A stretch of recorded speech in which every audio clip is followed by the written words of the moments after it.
Here's a quick garden update on the aquaponics. So this I started early, right, weeks ago. And there's good and bad, of course. Look at that.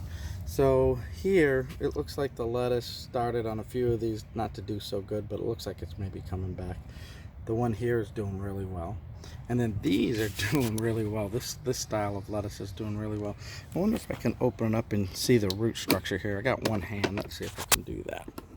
Unclick that. And then let's see if I can lift it up without disturbing. Let's see here, one-handed. There it is. Yeah, there's the roots. Look at that. Nice white roots. That's what you want to see.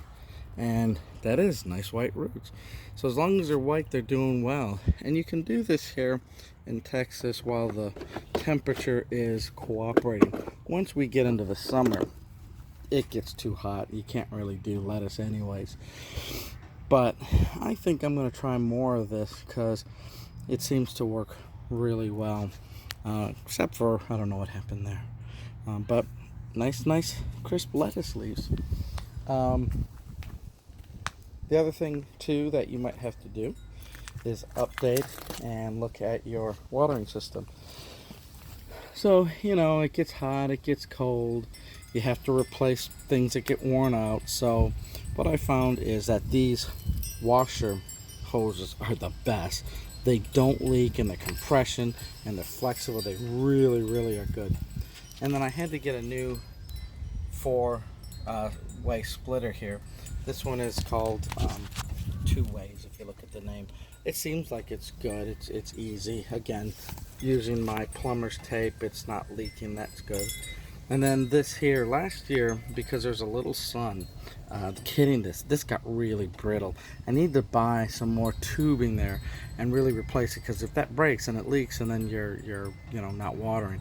So I gotta check Amazon or something. It's probably 1/4-inch tubing or something like that, but that got really brittle and started to pop at the end of last year. So I need to replace that. But anyways, try to clean this up and make sure it's all working well for the summer. Get the fertilizer in that so it automatically fertilizes, and then of course the ratio's in there and everything is mechanically done.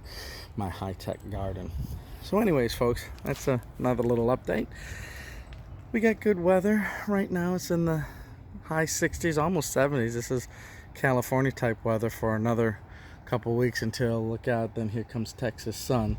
That's when it gets hot, and that's when the garden gets challenging. But anyways, the food forest is well on its way. Thanks for watching, everybody, and we'll talk to you later.